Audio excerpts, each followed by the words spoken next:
आदरणीय बंधुओं, माताओं व मेरी प्यारी बहनों, राधे राधे। आपका हमारे इस YouTube चैनल पर बहुत बहुत स्वागत है। बंधुओं, आज हम इस वीडियो में गुग्गा नवमी की कथा सुनेंगे, जिसे सुनने सुनाने से घर परिवार में सुख समृद्धि का वास होता है। कथा सुनने के बाद यदि आप हमारे चैनल पर नए हैं तो कृपया हमारे चैनल को सब्सक्राइब करें, बेल आइकन को प्रेस करें ताकि हमारी वीडियो की नोटिफिकेशन सबसे पहले आप तक पहुंचे। वीडियो को शेयर व लाइक भी जरूर करें। बंधुओं, भाद्रपद माह की कृष्ण पक्ष की नवमी को गुग्गा नवमी के रूप में मनाया जाता है, यानी कि जन्माष्टमी के अगले दिन। बंधुओं, गुग्गा देव की पूजा श्रावण मास की पूर्णिमा, जिस दिन रक्षा बंधन होता है, उस दिन से शुरू हो जाती है, जो कि भादो मास की कृष्ण पक्ष की नवमी तक चलती है।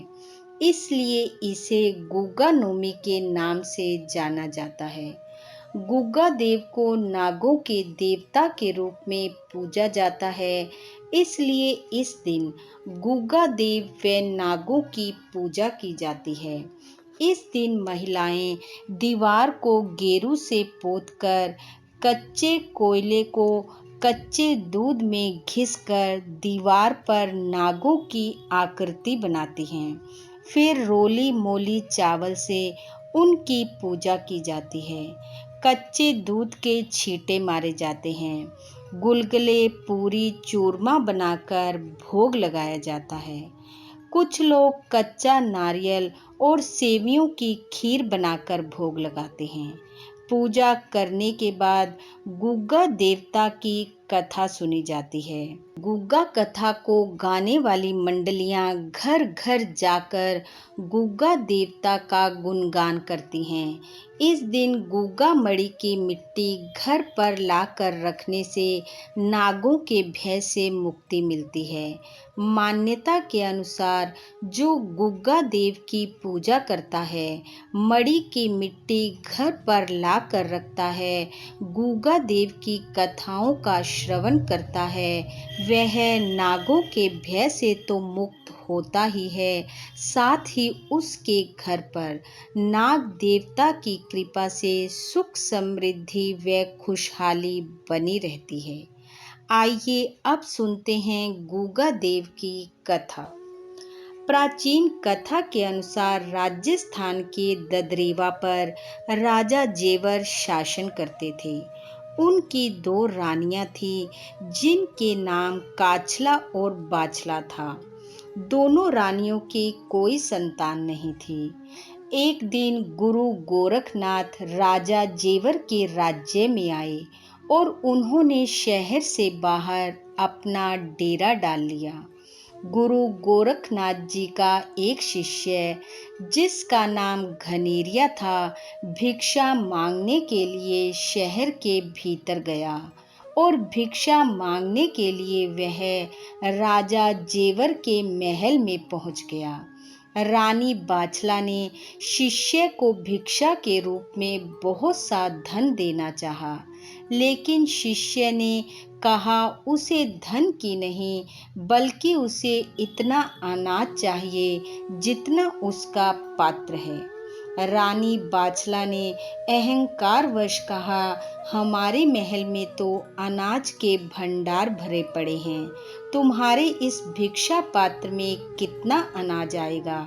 यह कहकर जब रानी बाछला ने भिक्षा पात्र में अनाज डाला तो पात्र भरने का नाम ही ना ले। शीघ्र ही रानी को समझ आ गया कि ये कोई साधारण भिक्षुक नहीं है।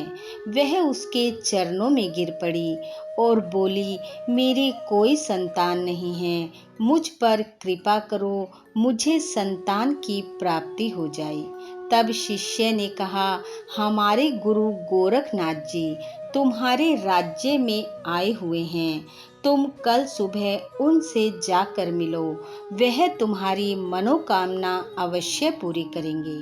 ऐसा कहकर वह शिष्य चला गया और ये बात राजा जेवर की दूसरी रानी काछला ने भी सुन ली और अगली सुबह वह रानी बाछला से पहले ही गुरु गोरखनाथ जी के पास पहुंच गई और उसने उनसे संतान प्राप्ति के लिए 2 फल भी प्राप्त कर लिए।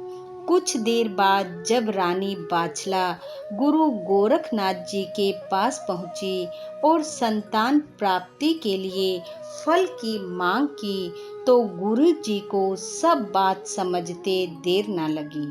फिर भी उन्होंने रानी बाछला को गूगल नाम का फल देते हुए आशीर्वाद दिया कि तुम्हारे घर में होने वाला पुत्र वीर और नागों को वश में करने वाला होगा। इस प्रकार कुछ समय बाद रानी बाछला को गुरु गोरखनाथ जी की कृपा से एक पुत्र प्राप्त हुआ जिसका नाम गुग्गा रखा गया और दूसरी रानी काछला को भी 2 पुत्र प्राप्त हुए जिनका नाम अर्जन और सर्जन रखा गया। तीनों बच्चों का लालन पालन बड़े लाड चाव से किया गया। बड़े होने पर गुग्गे का विवाह गोड़ बंगाल के राजा मालक की बेटी सीरियल से करने की बात हुई, लेकिन राजा मालक ने अपनी बेटी का विवाह गुग्गे के साथ करने से मना कर दिया, जिससे वह काफी निराश हो गया और सब छोड़ छाड़ कर गुरु गोरखनाथ जी की शरण में चला गया और जाकर उन्हें सारी बात बताई।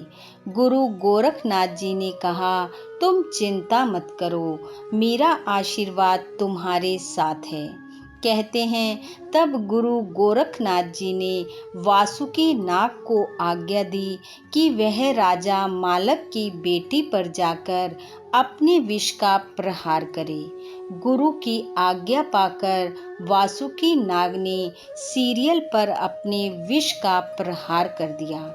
राजा ने बड़े बड़े वैद्यों को बुलाकर अपनी बेटी का इलाज करने को कहा, लेकिन जब सभी वैद्य इलाज करने में निष्फल रहे तो गुरु गोरखनाथ जी की आज्ञा से वासुकी नाग जो राजा के यहाँ रूप बदल कर उपस्थित था, उसने राजा से कहा कि गुरु गोरखनाथ जी का शिष्य गुग्गा इस विष को उतारने का मंत्र जानता है, अतः तुम्हें उससे ही मंत्र जाप करवाना चाहिए। तब राजा मालक ने गुग्गे को बुलाकर मंत्र जाप करवाया, जिससे सीरियल विष के प्रभाव से मुक्त हो गई और राजा मालक ने प्रसन्न होकर अपनी पुत्री का विवाह गुग्गे से कर दिया।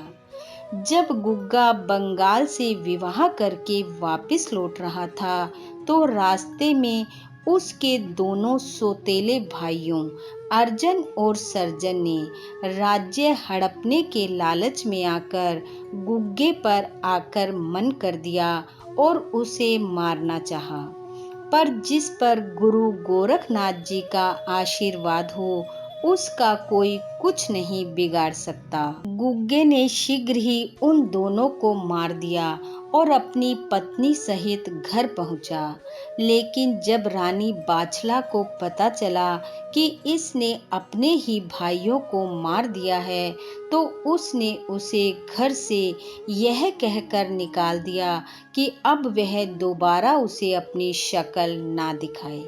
माँ द्वारा घर से निकाले जाने पर गुग्गा दुखी हो गया और धरती माँ से प्रार्थना करने लगा कि अब वह ही उसे अपने भीतर शरण दे।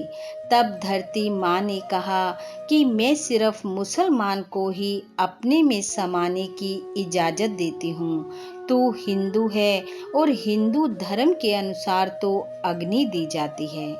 कहते हैं गुग्गा जी ख्वाजा रतन हाजी बठिंडे जाकर मुरीद बने, जाहर पीर के नाम से मशहूर हुए और फिर धरती में समा गए। बांगड़ राजस्थान में आज भी गुग्गा मड़ी पर बहुत भारी मेला लगता है, जहां गुग्गा जी समाये थे। ऐसी मान्यता है कि वहां मन्नत मांगने वाले की हर मन्नत पूरी होती है और मड़ी की मिट्टी घर पर लाकर रखने से सर्प भय समाप्त हो जाता है। कहा जाता है कि सर्प दंश से पीड़ित व्यक्ति को यहाँ लाने पर उसके शरीर से सर्प का विष समाप्त हो जाता है। हर वर्ष लोग यहाँ दूर दूर से माथा टेकने आते हैं। हिंदू लोग इन्हें गुग्गा वीर और मुसलमान गुग्गा पीर के नाम से पूजते हैं। इस प्रकार जो भी भक्ति भाव से आज के दिन गुग्गा देव व नागों की पूजा करते हैं, कथा का श्रवण करते हैं, उनके घर में किसी वस्तु की कोई कमी नहीं रहती। घर में सुख समृद्धि का वास होता है। बोलो गुग्गा देव की जय। इसी के साथ आप सबका बहुत बहुत धन्यवाद। राधे राधे।